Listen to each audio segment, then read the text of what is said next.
Welcome to iDream. నేను మీ మాధురి.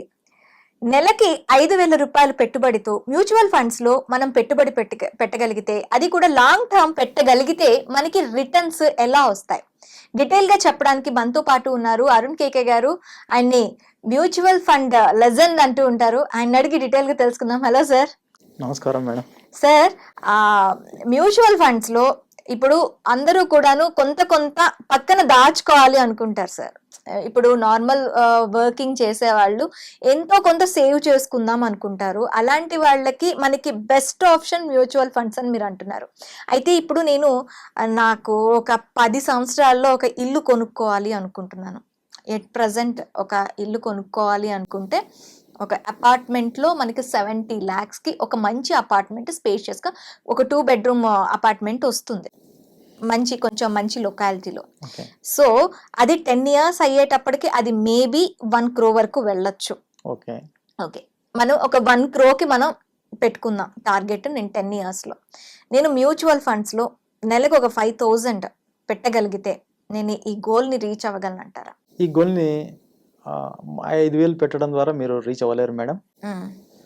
కానీ 5,000 పెట్టడం ద్వారా మీరు లాంగ్ టర్మ్ 10 years కాకుండా 20 years, 25 years ఆర్ ఇంకా మీకు ఎక్కువ పెట్టుకోగలిగితే డెఫినెట్గా ఈ గోల్ కంటే కూడా మీరు డబల్ త్రిబుల్ కూడా సంపాదించవచ్చు. అంటే ఇప్పుడు ఇల్లు కాకుండా మనం ఇల్లు అనుకోకుండా ఇన్వెస్ట్మెంట్ అనేది ఒక ఇన్వెస్ట్మెంట్ గోల్ గా పెట్టుకోవాలి అంటారు. Yes madam. ఇక్కడ మీరు అడిగిన క్వశ్చన్కి నేను ఒక డీటెయిల్డ్గా ఒక స్ట్రక్చర్డ్ వేలో సమాధానం ఇవ్వదలుచుకున్నాను. మొట్టమొదట మనము ఇన్వెస్ట్మెంట్స్ మనము ఒకటి ఎమర్జెన్సీ పర్పస్ తీసుకుంటాము. రెండవది వచ్చేసి మనకి అవసరాలకి, అంటే మనకి ఇప్పుడు మీరు చెప్పినట్టు ఇంటి అవసరం కానీ, లేదా వెహికల్ అవసరం కానీ, లేదా మ్యారేజ్ పర్పస్ కోసం, లేదా హెల్త్ పర్పస్ కానీ, ఏదైనా అవసరాల కోసం మనము ఇన్వెస్ట్మెంట్ చేయడం అనేది దాచుకోవడానికి మనం చేస్తూ ఉంటాం. వీటిల్లో ఇప్పుడు మనము ఇన్వెస్ట్మెంట్ చేయడానికి ఎన్నో ఉన్నాయి. మనము ఫస్ట్ బ్యాంక్లో సేవింగ్స్ అకౌంట్స్ తీసుకుంటాము, తర్వాత ఫిక్స్డ్ డిపాజిట్స్, రికరింగ్ డిపాజిట్స్, తర్వాత రియల్ ఎస్టేట్, బంగారు, తర్వాత స్టాక్స్, మ్యూచువల్ ఫండ్స్, బాండ్స్, ఇన్ని రకరకాలుగా మనము చేసుకుంటూ ఉంటాం. ఇప్పుడు మనము ఇన్వెస్ట్మెంట్ చేసుకున్నప్పుడు మిగతా వాటికి మ్యూచువల్ ఫండ్స్కి డిఫరెన్స్ ఏంటంటే, మిగతా వాటిల్లో మనం ఎప్పుడు కూడా ఇంట్రెస్ట్ అనేది సింపుల్ ఇంట్రెస్ట్ ద్వారా క్యాల్కులేట్ చేసుకుంటాం. ఒక మ్యూచువల్ ఫండ్స్లో మాత్రము మనము మామూలుగా కాంపౌండ్ ఇంట్రెస్ట్ ద్వారా మనము క్యాల్కులేట్ చేస్తాము. ఎందుకు మనం ఇక్కడ మ్యూచువల్ ఫండ్స్లో మామూలుగా క్యాల్కులేట్ చేస్తాము అంటే, ఈ మెథడ్ని మనం ఏమంటామంటే కాంపౌండెడ్ యాన్యువల్ జనరేటెడ్ రిటర్న్స్ అంటాం, CAGR అంటాం. ఓకే, ఎందుకు అలా జరుగుతుంది అంటే, మనకు ఒక స్టాక్ వాల్యూ అయితే ఈరోజు పెరుగుతుంది, ఆ రోజు రేపటికి తగ్గుతుంది, లేదా ఆ నిమిషంలోనే మీకు తెలుస్తూ ఉంటుంది. అదే మ్యూచువల్ ఫండ్స్లో ఆ యొక్క యూనిట్ వాల్యూ అనేది ఒక రోజుకి ఒకసారి మాత్రమే పెరగడం కానీ, ఒక రోజుకి ఒకసారి మాత్రమే తగ్గడం కానీ జరుగుతుంటుంది. సో మీరు రికరింగ్ డిపాజిట్స్ కానీ, లేదా మీరు మామూలుగా వేరే ఇన్వెస్ట్మెంట్స్లో మీరు చేసుకున్నప్పుడు ఈ యొక్క సింపుల్ ఇంట్రెస్ట్ సంవత్సరానికి ఇంత అని చెప్పేసి అదే కన్సిస్టెంట్గా మీరు చేసుకుంటారు. సపోజ్ మీరు ఒక బ్యాంకులో ఒక 5,000 రూపాయలు మీకు పెడుతున్నారు. ఒక 5 ఏళ్ళకి వచ్చేసి ఎంత పెడతారు? సంవత్సరానికి 60,000. 3 ఏళ్ళకి వచ్చేసేసి 5 ఏళ్ళకి వచ్చేసరికి 3 లక్షల రూపాయలు పెడతారు. మీకు ఇప్పుడు 6% సింపుల్ ఇంట్రెస్ట్ ప్రకారం ఇస్తున్నారు అంటే సంవత్సరానికి ఎంత వస్తుంది మేడం? మీకు మామూలుగా 60,000కి అంటే 3 లక్షలకి ఎంత వస్తుంది మామూలుగా? దాదాపు మ్యాక్సిమం వచ్చేసేసి మీకు 30 అంటే 6% వస్తుందంటే 18,000 రూపాయలు మాత్రమే వచ్చేదానికి అవకాశం ఉంటుంది సంవత్సరానికి. సో 3 లక్షల రూపాయలు మీరు అట్ ఎ టైం మీరు పెట్టుకున్నా సరే 5 ఏళ్ళ వరకు మీరు పెట్టుకుంటే సంవత్సరానికి 18,000 రూపాయలు వచ్చి 5 ఏళ్ళకి 90,000 రూపాయలు వస్తుంది. ఈ 90,000 రూపాయల మీద కూడా మామూలుగా స్టాండర్డ్ డిడక్షన్ తీసేసిన తర్వాతే ఈ సంవత్సరం నుంచి 75,000 పెట్టారు. 2018 నుంచి 2023 వరకు 50,000 వరకు పెట్టారు. అంతకుముందు 10,000 రూపాయలే ఉండేది ఈ స్టాండర్డ్ డిడక్షన్ అంటే. దాని అర్థం ఏంటంటే, మీకు వచ్చినటువంటి 90,000 రూపాయల ఆదాయంలో 10,000 రూపాయలు తీసేసి 80,000 రూపాయలకి మీ యొక్క ఆదాయం ఇన్కమ్ ట్యాక్స్ స్లాబ్ ఎలా ఉంటుందో అంత స్లాబ్ TDS కింద కట్ చేసి మీకు ఇస్తారు. అంటే సపోజ్ మీకు ఆదాయము, మీరు ఒక ప్రైవేటు కంపెనీలో జాబ్ చేస్తున్నా, ఒక బిజినెస్లో మీరు ట్యాక్స్ రిటర్న్స్ చేస్తున్నా, లేదా మీరు మామూలుగా ఒక పబ్లిక్ అంటే గవర్నమెంట్ ఎంప్లాయీగా ఉన్నా సరే మీ స్లాబ్ వచ్చేసేసి 10% నుంచి 10%, 20%, 30% ఉండేది ఇంత ముందు. సో ఆ 10,000 రూపాయలు తీసేస్తే 80,000 రూపాయలు మీకు ఆదాయం వచ్చినట్లు లెక్క. సో మీరు కన్నా 20% స్లాబ్లో ఉంటే 80,000లో కూడా 20% అంటే ఎంత, దాదాపు 16,000 రూపాయలు టీడీఎస్ కింద కట్ చేసి మీకు ఎంత ఇస్తారు, 74,000 రూపాయలు మీకు మీ యొక్క అకౌంట్లో వేస్తారు. అంటే 3 లక్షల రూపాయలకి 5 ఏళ్ళకి ఎంత వచ్చింది మీకు, 74,000 రూపాయలు. This is called simple interest. బ్యాంకులలో ఫిక్స్డ్ డిపాజిట్స్ కానీ సింపుల్ ఇంట్రెస్ట్ విధానం కానీ ఈ రకంగా మనకు చేస్తాము. కాంపౌండ్ ఇంట్రెస్ట్ అంటే రికరింగ్ డిపాజిట్స్ లో ఇస్తారు. ఈ రికరింగ్ డిపాజిట్స్ లో ఎలా ఇస్తారు, ఎవ్రీ క్వార్టర్ కి మీ యొక్క ఇంట్రెస్ట్ ని కూడా అసలుతో కలిపి దానికి కూడా ఇంట్రెస్ట్ క్యాలిక్యులేట్ చేయడం మొదలు పెడతారు. ఇది 6.5%. ఇప్పుడు పోస్టల్ వచ్చేసి బ్యాంకుల కంటే ఒక 0.5% ఎక్కువ ఇస్తుంది. ఈ పోస్టల్లో కూడా మొత్తము మనము సేవింగ్స్ డిపాజిట్ లో పూర్తిగా వచ్చిన తర్వాత 6.5% అంటే వాళ్ళు 8 సంవత్సరాల 4 నెలలకు ఎంతో డబల్ అవుతుంది మీ అమౌంట్ అంటారు.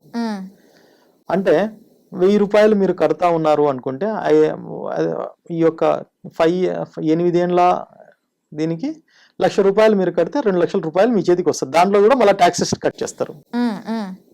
సో ఇది జరుగుతూ ఉండేది. మ్యూచువల్ ఫండ్ దగ్గరికి వస్తాం. మ్యూచువల్ ఫండ్స్ లో మనం ఏం చెప్తున్నాం, ప్రతిరోజు యూనిట్ వాల్యూ పెరగడం కానీ ప్రతిరోజు తగ్గడం కానీ జరుగుతూ ఉంటుంది అనుకుంటాం. ఇప్పుడు ఆ రకంగా తీసుకున్నప్పుడు మామూలుగా ప్రతిరోజు 0.1% పెరిగింది అనుకుందాం. మీరు 365 రోజుల్లో ఎంత పెరిగినట్లు మీకు, 365 అంటే 36 పాయింట్స్ 36.5 పెరిగినట్లే కదా మీకు. సో అందువల్ల మ్యూచువల్ ఫండ్స్ సపోజ్ మీరు పెరిగినా కూడా స్టాక్ వాల్యూస్ కంటే కూడా కొన్నిసార్లు బాగా పెరగడానికి అవకాశం ఉంటుంది, కన్సిస్టెంట్ గా పెరగడానికి అవకాశం ఉంటుంది. ఎందుకు, మ్యూచువల్ ఫండ్ అనేది అన్ని స్టాక్స్ యొక్క ఆవరేజింగ్ వాల్యూ కాబట్టి. సో ఆ ఎన్ఏవి అనేది తొందరగా ఒక రోజులో వెంటనే పైకి పెరగదు, ఒక రోజులో వెంటనే కిందికి తగ్గదు, ఒక 0.1% ప్రకారం పెరుగుతుంది అనుకుంటాం. సో మీకు ఆ రకంగా చేసుకున్నప్పుడు ఏమవుతుంది, ఈజీగా మీకు సంవత్సరానికి 30% పెరిగింది అనుకుందాం. కానీ ఇది నేను కన్సిస్టెన్సీ అని నేను చెప్పను, ఎందుకంటే ఒక రోజు పెరగచ్చు ఒక రోజు తగ్గచ్చు. కానీ ఆవరేజ్ తీసుకున్నప్పుడు మీకు 14% సిఏజిఆర్ అనుకుందాం, లేదా 15% సిఏజిఆర్ అనుకుందాం. ఓకే, అంటే 15% compounded annual generated returns. Okay, మీకు ఒక చిన్న లెక్క చెప్తాను. 1,00,000 రూపాయలు ఈరోజు మీరు ఒక దగ్గర పెడితే మీకు 20% ఇంట్రెస్ట్ ఇస్తున్నారు. 5 years లో ఎంత అవుతుందండి, 5 ఏళ్ళకి 20 × 5 అంటే 1,00,000 రూపాయలు. అంటే ఈ 1,00,000 రూపాయలు 2 లక్షలు అవుతుంది. అంటే 20% సింపుల్ ఇంట్రెస్ట్ ప్రకారం క్యాల్కులేట్ చేస్తే మీరు అదే ఈ 15% సిఏజిఆర్ తోటి కూడా మీరు క్యాల్కులేట్ చేస్తే ఆ 1,00,000 రూపాయలు 5 ఏళ్లలో ఇంకా 4,000 రూపాయలు, అంటే 2,04,000 రూపాయలు అవుతుంది. ఇంకా 4,000 ఎక్స్ట్రా అవుతుంది. అంటే సింపుల్ ఇంట్రెస్ట్ 5 ఏళ్ళకి గాను సింపుల్ ఇంట్రెస్ట్ వచ్చేసేసి 1,00,000 రూపాయలకి 20% అయినా ఒకటే, 15% ఆఫ్ కాంపౌండ్ ఇంట్రెస్ట్ అయినా ఒకటే. సో ఇప్పుడు మామూలుగా అందుకోసమే మీకు ఒక చిన్న ఎగ్జాంపుల్, ఇప్పుడు మీరు చెప్పినటువంటి 5,000 రూపీస్ మాకు ఇంటికి నేను పెట్టుకుంటే ఎలా నేను సంపాదించగలుగుతానంటే, దీనికి నేను ఇంకొక ప్రకారంగా మీకు ఒక సొల్యూషన్ ఇస్తాను. ఏ రకంగా అంటే, ఇప్పుడు మీరు 70 లక్షల రూపాయలు మీరు తీసుకుంటున్నారు, ఇంటికి ఖర్చు పెట్టాలి. అట్ ఎ టైం మీరు మామూలు 70 లక్షల రూపాయలు బ్యాంకు నుంచి లోన్ వచ్చింది మీకు. ఆ లోన్ని మీరు తీసుకెళ్లి ఒక మామూలుగా ఎవరైతే అదేది బిల్డర్కి ఇస్తున్నారో ఆ బిల్డర్ మీకు 70 లక్షల రూపాయలు ఇచ్చినప్పుడు మీకు 70 లక్షల రూపాయలతో ఇల్లు కట్టించి మీకు రిజిస్ట్రేషన్ చేస్తాడు. అవునా కదా? ఈ బ్యాంక్ మీకు 70 లక్షల రూపాయలు లోన్ ఇచ్చేటప్పుడు 85% నుంచి 90% వరకు మీకు లోన్ కింద వస్తుంది. మిగతా 10 లక్షలు మీరు పెట్టుకోవాల్సిందేనా? అంటే 70 లక్షల్లో 7 లక్షల రూపాయలు మీరు క్యాష్ అయితే కంపల్సరీ పెట్టుకోండాలి. ఈ 70 లక్షల రూపాయలకి మీరు 20 ఏళ్ళలో 30 ఏళ్ళలో ఈఎంఐ కట్టుకుంటుంటారు. అంటే దాదాపు 20 ఏళ్ళ ఈఎంఐ కట్టుకున్నప్పుడు మీకు ఈవెన్ ఈ రోజు ఉన్నటువంటి 9.25 9.15 9% అనుకుందాం, మీకు ఎంత కట్టాలి, ప్రతి నెల ఎంత కట్టాలి? మీరు 70 లక్షలకు గాను 63,000 రూపాయలు కట్టాల్సి వస్తుంది. సపోజ్ ఎగ్జాంపుల్, ఈ 63,000 రూపాయలు 20 ఏళ్ళకి కడితే ఎంత మీరు కడతారు? మీరు మామూలుగా 63,000 20 ఏళ్ళు అంటే మాక్సిమం సంవత్సరానికి 12 ఆర్ల 72, 7 కోట్లు, 7 కోట్ల చిల్లరే. 7 కోట్లు కాదు, ఇంకా అడిషనల్ ఇంట్రెస్ట్ వచ్చేసి మీరు దాదాపు 1,20,00,000 వరకు కట్టాల్సి వస్తుంది. ఓకే, మీరు ఈ 1,20,00,000లో 0.1% అంటే 12,000 రూపాయలు మీరు ప్రతి నెల ఈ ఇంటికి 70 లక్షల ఈఎంఐతో పాటు దీంతో కూడా ఒక మీరు సిప్పులో కనుక వేసుకున్నారు అంటే ఈ యొక్క 20 ఏళ్లలో మీకు దాదాపు మీకు ఎంత రావడానికి అవకాశం ఉంటుందంటే దాదాపు 3,18,00,000 వరకు రాదా, అంటే మీకు ఇల్లు మిగిలిపోయినట్లే, మీరు ఇంట్రెస్ట్ కట్టేది కూడా మిగిలిపోయినట్లే. ఓకే. కానీ ఇంటికి కట్టేది 63,000 రూపాయలు ఈఎంఐ, ఇక్కడేమో మీకు మామూలుగా 12,000 రూపాయలు. మీరు చూడండి ఎంత డిఫరెన్స్ వస్తుందో మీకు. సో ఆ రకంగా క్యాల్కులేట్ చేసుకున్నప్పుడు ఈ 70 లక్షల రూపాయలకి ఎంత కట్టాలి అనేది మనం ప్లాన్ చేసుకోవచ్చు ఆ రకంగా. సో మ్యూచువల్ ఫండ్లో ఎందుకంటే ఆ కన్సిస్టెన్సీ, కాంపౌండింగ్ అనేది అంత ఉపయోగం ఉంటుంది. దీన్ని ఇంకొక రకంగా కూడా నేను చెప్పదలుచుకున్నాను. మీరు సంవత్సరానికి ప్రతి నెల 10,000 రూపాయలు ఇప్పుడు మీరు పుట్టిన బిడ్డ మీద మీరు గన స్టార్ట్ చేశారు అనుకుంటే సంవత్సరానికి 1,20,000, 5 ఏళ్ళకి 6 లక్షల రూపాయలు, అలాగే ఒక 20 ఏళ్ళకి వచ్చేసేసి 24 లక్షల రూపాయలు, 40 ఏళ్ళకి వచ్చి 48 లక్షల రూపాయలు. ఓకే. ఈ 40 ఏళ్ళు అనేది నేను ఎందుకు చెప్తున్నాను అంటే, మనకు ఒక ఇన్సూరెన్స్ ఒక పర్సన్ 21 సంవత్సరం వచ్చిన తర్వాత తన జాబ్లో జాయిన్ అయిన తర్వాత తను రిటైర్మెంట్ ఎప్పుడు తీసుకుంటారండి? 60 ఏళ్ళకి తీసుకుంటారు, అంటే దాదాపు 40 ఏళ్ళు. సో ఒకసారి మీరు ఎల్ఐసిలో ఒక ప్రీమియం అనేది స్టార్ట్ చేశారు అంటే మీరు ఎప్పుడు కూడా ఎల్ఐసిని 2 రకాలుగా మనం చూస్తాం. ఒకటి ఎమర్జెన్సీ పర్పస్, లేదా రిటైర్మెంట్ అయిపోయిన తర్వాత నాకు కొంత క్యుములేటివ్ అమౌంట్ వస్తే నేను సేఫ్గా ఉంటాను అనేటువంటిది. సో ఈరోజు ఇన్ఫ్లేషన్ ప్రకారం ఈరోజు లెక్కలు మనం చూసుకుంటే ఈవెన్ మీకు 40 ఏళ్ల తర్వాత వచ్చే 1 కోటి రూపాయలకు గాను ఈ రోజు నుంచి ఎంత కట్టాలి? దాదాపు మనము నెలకి ఒక 10,000 రూపాయలు మనము కట్టాల్సి ఉంటుంది. దీంట్లో ఈ కాంపౌండింగ్ ఇంట్రెస్ట్ ఎలా క్యాల్కులేట్ చేస్తామంటే ఎల్ఐసిలో ఇంటర్నల్ రిటర్న్ రేషియో అంటారు. అంటే సంవత్సరానికి ఎంత ఇంట్రెస్ట్ ఇస్తారని 5.04 నుంచి ఇప్పుడు 6కు పెంచుతున్నారండి. అన్ని స్కీమ్స్ పెంచలేదు, ఇంకా కొన్ని స్కీమ్స్ పెంచుతున్నారు. సో మీరు 40 ఏళ్ళు 48 లక్షలు కట్టినా కూడా మీకు వచ్చే ఆదాయం వచ్చేసి 1,50,00,000 వరకు రావచ్చు ఈ ప్రకారం వేసుకున్నప్పుడు. అదే మీరు రికరింగ్ డిపాజిట్లో అంటే 40 ఏళ్ళు మీరు ప్రతి నెల పోస్టాల్లో వచ్చేసి మీరు 10,000 రూపాయలు వేసుకుంటూ ప్రతి నెల 40 ఏళ్ళ వరకు మీరు చేసుకుంటే మీకు 2,27,00,000 వరకు రావచ్చు. అదే ఒక మ్యూచువల్ ఫండ్లో మామూలుగా నేను లీస్ట్ ఇంతవరకు కూడా నా జీవితంలో ఏ కస్టమర్కి కూడా ఇంతకంటే తక్కువ కాంపౌండింగ్ ఇంట్రెస్ట్ జనరేట్ చేయకుండా ఇవ్వలేదు. అది ఎంత అంటే మినిమం అంటే 12%. సో నేను 12% తోటి మీరు క్యాల్కులేట్ చేసుకున్నప్పుడు 40 ఏళ్ళకి ఒక్కసారి మీరు ఊహించగలరా ఎంత పర్సెంటేజ్ ఎంత ఉంటుంది అనేది? 9,70,00,000 రూపాయలు.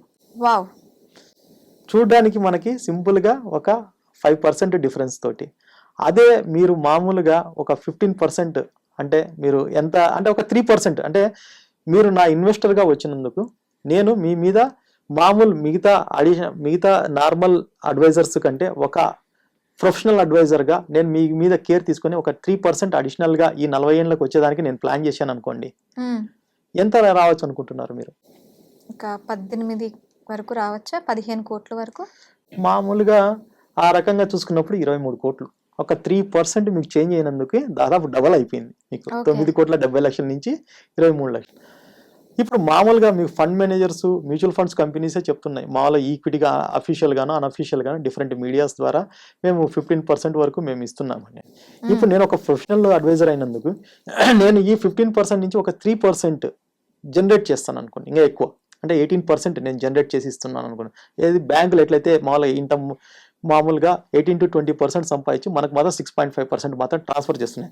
నేను అలాగే ఒక బ్యాంక్స్ ఎలా అయితే ఆలోచిస్తాయో నేను కూడా అలా ఆలోచించి మీ మీద నేను మామూలుగా మీ ఇన్వెస్ట్మెంట్ నేను ట్రాక్ చేశాను అనుకోండి. అంటే మీకు ఇన్వెస్ట్ చేసి మీకు అలాంటి లాభాలు సమాపార్జించడంలో మీకు నేను ఉపయోగపడితే ఎంత మీకు ఇన్వెస్ట్మెంట్ లాభం రావచ్చు అంటే దాదాపు 57 కోట్ల రూపాయలు నెలకి 10,000తో 10,000 రూపాయలతోటి.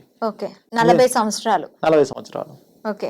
సో అంటే ఆ రోజు పిల్లలకి మామూలుగా ఇప్పుడు పుట్టిన బిడ్డకి 40 ఏళ్ళు వచ్చేటప్పటికి అతను కూడా జీవితంలో ఎన్నో చూసుంటాడు, మ్యారేజ్ అయి ఉంటుంది, అతనికి పిల్లలు పుట్టింటారు, వాళ్ళకి ఉద్యోగం రావచ్చు.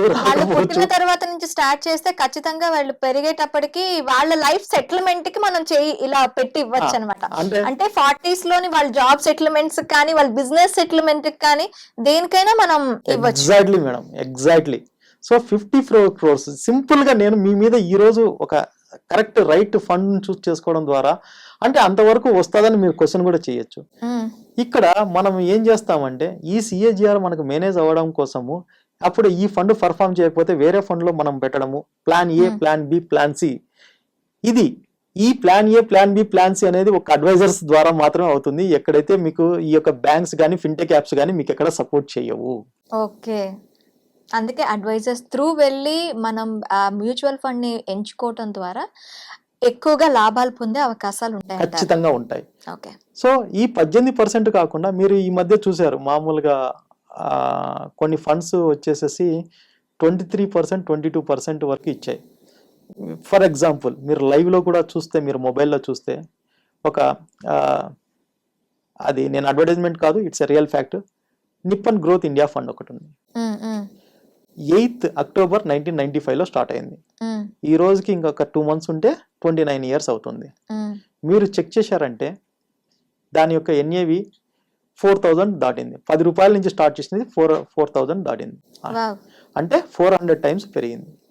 ఓకే, అంటే 40,000% యాజ్ ఆన్ టుడే. అంటే ఆ రోజు స్టార్ట్ చేసినప్పుడు 29 yearsలో పర్సంటేజ్ ప్రకారం చూసుకుంటే 40,000% అది ఎక్కువ ఇచ్చింది. దాని సిఏజిఆర్ చూస్తే ఎంత అంటే 23.12. అంటే నేను ఇప్పుడు 22% ప్రకారం క్యాల్కులేట్ చేసుకున్నాను సరే, అది ఈ యొక్క 40 yearsకి ఎంత అవుతుంది తెలుసా? 173 crores అవుతుంది. అదే 23%తో నెక్స్ట్ ఇప్పుడున్న పర్సెంటేజ్ ప్రకారం నెక్స్ట్ 11 ఏళ్ళు వెళ్తే మీరు జస్ట్ గెస్ట్ చేయండి, 1%. మేబీ 2 crores, 200 crores, 234 crores అవుతుంది. ఓకే, సో పోను ఈ 1% అనేది ఇదే కాంపౌండింగ్ ఇంపాక్ట్ అంటే. సో కాంపౌండింగ్ అనేది అంత బాగా పనిచేస్తుంది అనమాట.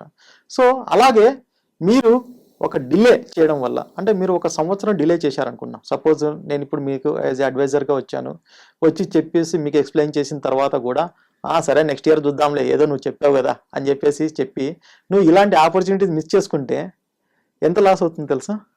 దాదాపు 7 crores rupees 1 year డిలే చేసినందుకు. సో మీరు 1 yearలో 10,000 రూపాయలతోటి ఎంత మిగిలించుకుంటారు? 1,20,000. పర్ డేకి ఎంత? 12 రూపాయలు. కానీ ఇక్కడికి వస్తే 7 కోట్ల రూపాయల్లో మీరు మామూలుగా సంవత్సరంలో ఆ యొక్క 40 సంవత్సరాలకి మీరు కోల్పోయేది ₹1 = 490 రూపాయలు. అంటే ఇది కాంపౌండింగ్ యొక్క ఇంపాక్ట్ అనమాట. సో మీరు సరైన పర్సన్ని చూస్ చేసుకోవడం ద్వారా, సరైన స్కీమ్లో మీరు ఇన్వెస్ట్మెంట్ చేయడం ద్వారా మీ యొక్క మల్టిపుల్ టైమ్స్ని, అంటే మీ యొక్క ఇన్వెస్ట్మెంట్ని మల్టిపుల్గా చేయడం, ఇదే big logic. Okay, okay sir.